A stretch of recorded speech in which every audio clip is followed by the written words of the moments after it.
¡Ey! ¿Qué más pues? Hace algunos años el mundo del fútbol fue sorprendido con la llegada intempestiva de China al mercado.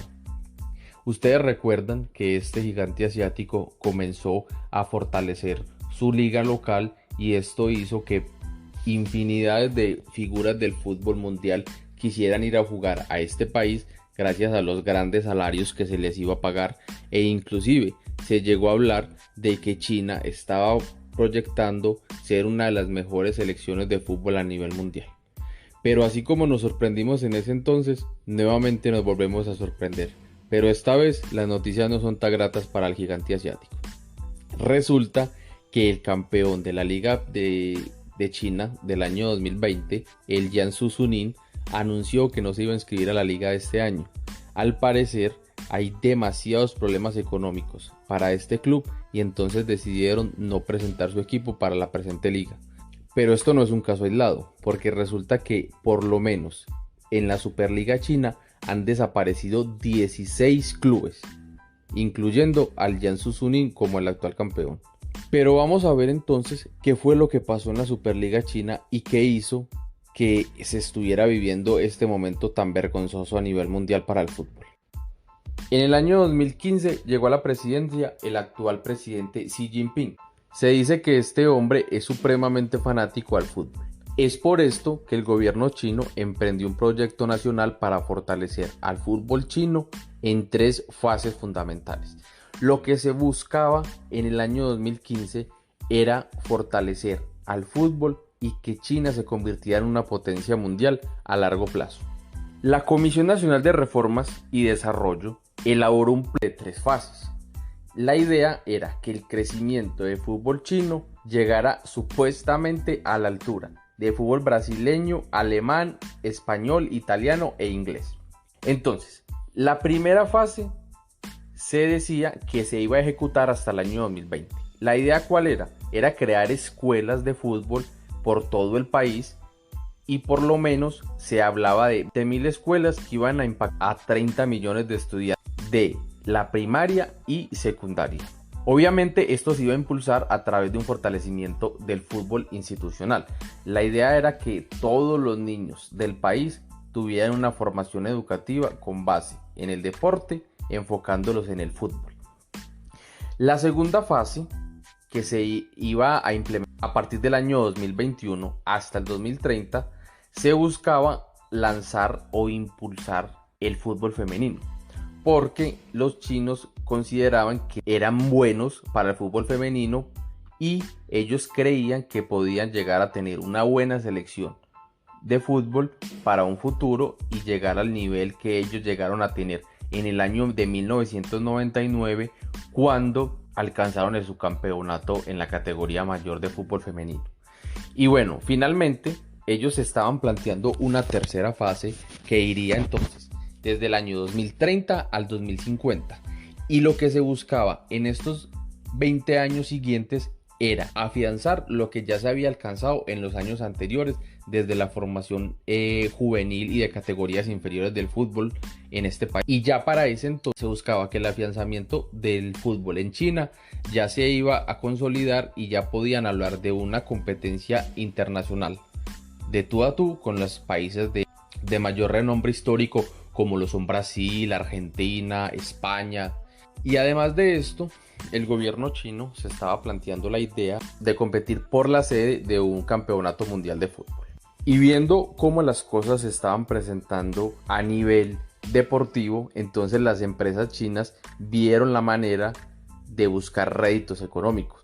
Y es por esto que comenzaron a adquirir muchos clubes de la Superliga de China y primordialmente comenzaron a gastar miles de millones de euros en los fichajes de estrellas mundiales del fútbol. Estábamos hablando que los primeros fichajes que se presentaron para el fútbol chino fue del brasileño Hulk. Y obviamente aquí podemos incluir por lo menos a Carlos Tevez, estamos hablando del colombiano Jackson Martínez, inclusive de Ramírez, del argentino Lavezzi, o sea, infinidad de jugadores comenzaron a arribar al fútbol chino, con la esperanza de que un nivel superior de juego iba a lograr que la selección de fútbol china comenzara a adquirir nivel por el fogueo que se estaba teniendo con estas superestrellas al lado de los jugadores chinos. Como podemos ver, el proyecto chino de fútbol que se planteó este país en el año 2015, dividido en sus 3 fases, se veía con gran futuro, teniendo en cuenta que China tiene millones de dólares para poder invertir y sabiendo que la capacidad que tienen los chinos de cumplir los proyectos que se proponen a mediano y a largo plazo. El año 2017 quizás fue el último año de bonanza del fútbol chino. Se dice que se invirtieron por lo menos 400 millones de dólares en fichaje de jugadores. A partir de este momento, el gobierno chino comenzó a intervenir de manera directa en el fútbol y las cosas comenzaron a cambiar de manera drástica. Quizás una de las mayores preocupaciones que tenía el gobierno chino era las cifras estratosféricas que se estaban gastando en el fútbol y que no estaban generando los réditos esperados para el desarrollo del deporte a nivel nacional. Una de las políticas o las reformas al deporte que se presentaron más radicales fue, primero que todo, que cuando se fuera a adquirir los derechos deportivos de un jugador, la retribución económica a la Federación de Fútbol China sería del 100%. Esto significa que si un jugador fuese adquirido por 50 millones de dólares, este dinero debía ser pagado equivalente a un 100% a la federación. Por lo tanto, se tenía que dar 50 millones a la Federación de Fútbol, algo que no estaban de acuerdo los equipos y no iban a hacer, porque sería una inversión supremamente altísima para poder adquirir un futbolista. Y por otro lado, en el año 2020 se estableció una política de regulación de salarios. Esto significa que cuando se fuera a fichar un jugador, su salario máximo iba a ser de 3.3 millones de dólares. Obviamente, lo que generó una fuga de estrellas en el fútbol chino. Las figuras más grandes de este deporte, europeos y latinoamericanos, decidieron irse de este país porque, obviamente, no nos vamos a engañar, lo que más apetecía para ellos estar en el fútbol chino eran los salarios que podían obtener con relación a lo que se ganaba en Europa. Es por esto que el fútbol entró en declive y las empresas comenzaron a ver poco apetecido el fútbol chino para invertir.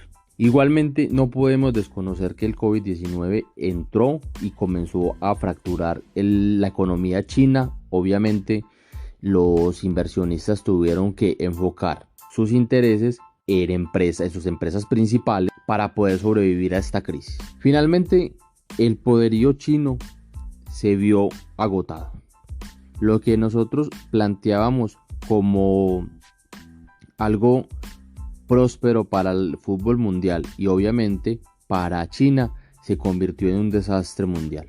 Porque, como les estaba diciendo, una liga que gastaba más de 400 millones de dólares en fichajes pasó a gastar solamente 7.5 millones de dólares en refuerzos. Dicen los expertos que el fútbol chino comenzó a verse regulado demasiado por el gobierno y esto hizo que las cosas no funcionaran y que la normalidad que se vive a nivel mundial en las ligas de fútbol se viera alterada, y eso hizo que las inversiones privadas no siguieran siendo igual de apetecidas que antes. La primera versión del fútbol, dicen los historiadores, que data de hace 2000 años en la antigua China. Se dice que se utilizó este deporte como un adiestramiento militar en el que se basaba en patear una pelota de cuero para llevarla a un arco rival y del mismo modo poder evitar el acercamiento de los rivales a su propio arco. Quizás haber desarrollado esta actividad deportiva hace tantos años, como ustedes pueden observar, no trajo los réditos esperados para el desarrollo del deporte en China. En toda la historia del fútbol mundial, la única participación que se cuenta de China en un mundial fue en el año 2002, cuando en los 3 partidos de la primera fase de grupos no lograron convertir ni un solo gol y tampoco alcanzaron un punto. La historia demostró que intervenir en el fútbol con millones de dólares para que la adquisición de figuras de renombre mundial por arte de magia mejorara el rendimiento de los jugadores chinos era un error. Aunque bueno, quizás la formación de futbolistas chinos siga avanzando y pueda ver a un fútbol chino afianzado. Quizás ese sueño utópico de ganar un mundial de fútbol o de competir de manera directa al mismo nivel con las potencias mundiales ha pasado de ser un sueño a convertirse en una pesadilla. Ahí les dejo lo que pasa con la burbuja del fútbol chino.